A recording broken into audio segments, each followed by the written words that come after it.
Life is a race. If you don't run fast, you'll be like a broken egg. ऐसा मैं नहीं, virus कहते हैं। अरे अपना वायरस, रेंचो का principal.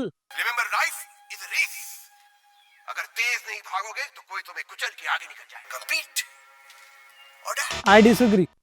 This is not a race.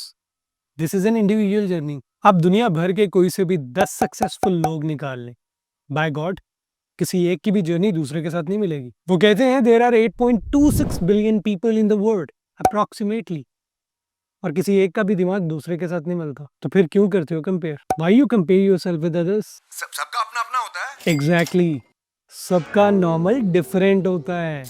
कसूर सिर्फ आपका नहीं है ना, एज अ होल सोसाइटी का है। क्योंकि हमने बचपन से यही सब तो सुने, don't be the best, be the better version of your मामा का बेटा, योर चाचू की बेटी। You can't deny.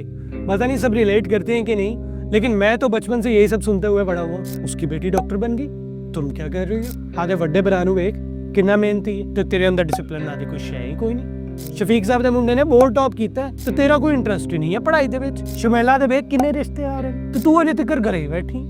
ये कोई ब्राउन फैमिली टॉन्ट्स नहीं है, ये माइक्रो ट्रॉमास है जो इस कौम की जड़ों में बैठ गए।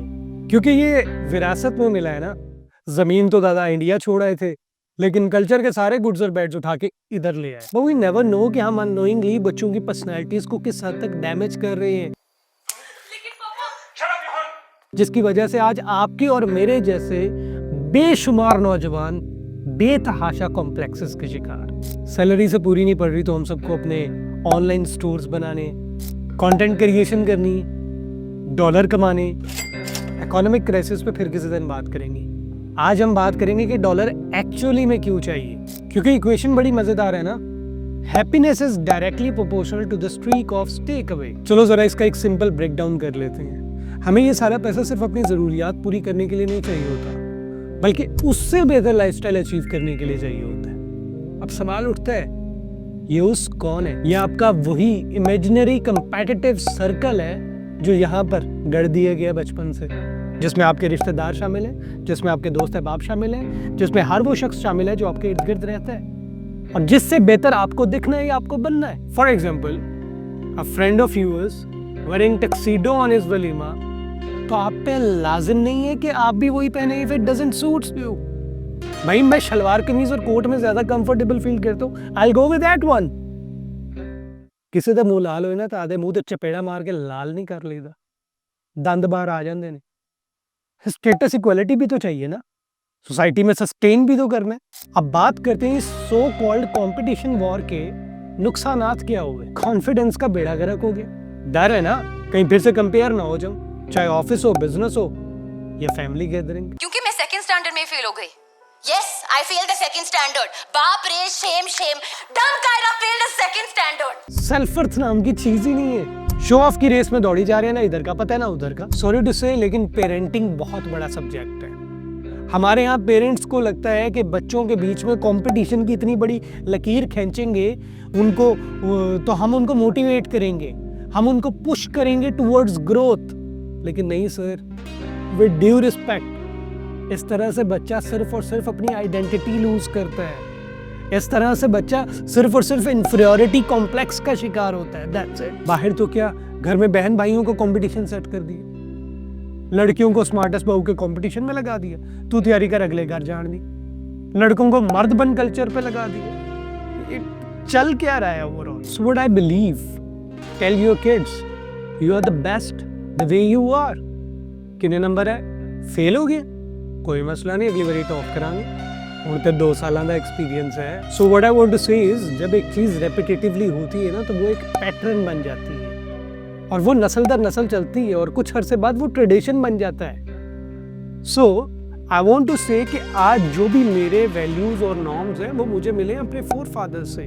वो चीज़ें ट्रैवल हुई हैं। अब यहाँ पर मुझे इस जगह पर खड़े होकर ये नॉर्म्स ब्रेक करने हैं।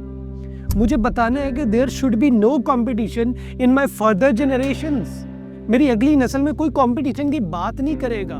मेरे फ्यूचर होम में कोई बैठ के ये नहीं बोलेगा कि इस घर में अहमद के नंबर अली से कम नहीं होंगे।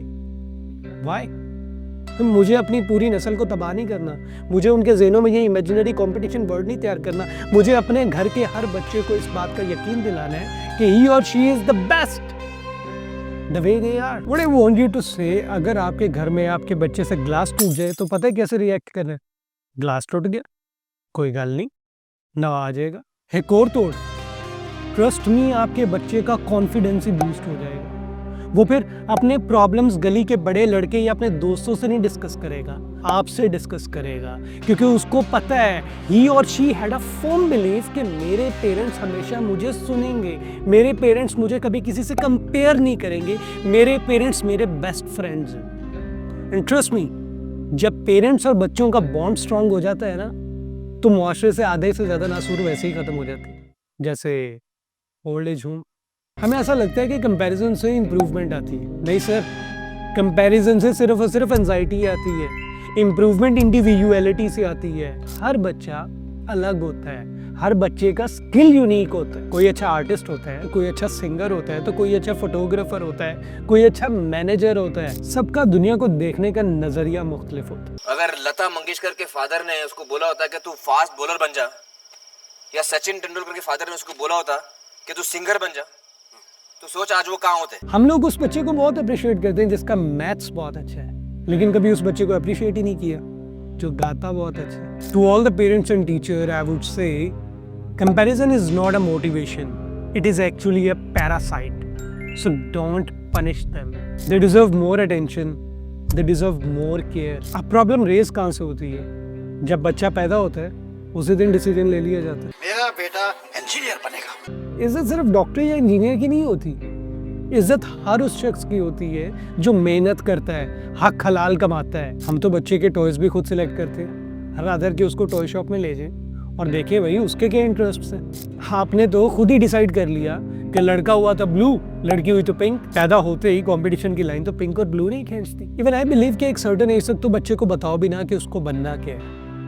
आप उसको प्रिपेयर नहीं करते, उसको प्रेशराइज करते हो। द टाइम विल कम, वो खुद बताएगा कि मुझे ये बनना है, मेरे ये इंटरेस्ट्स हैं। और अगर ना भी बताए तो फायदा आपका ही है। तब वो आपसे काउंसलिंग मांगेगा। द चॉइस इज योर्स कि तू ये करेगा या पापा मैं क्या करूं।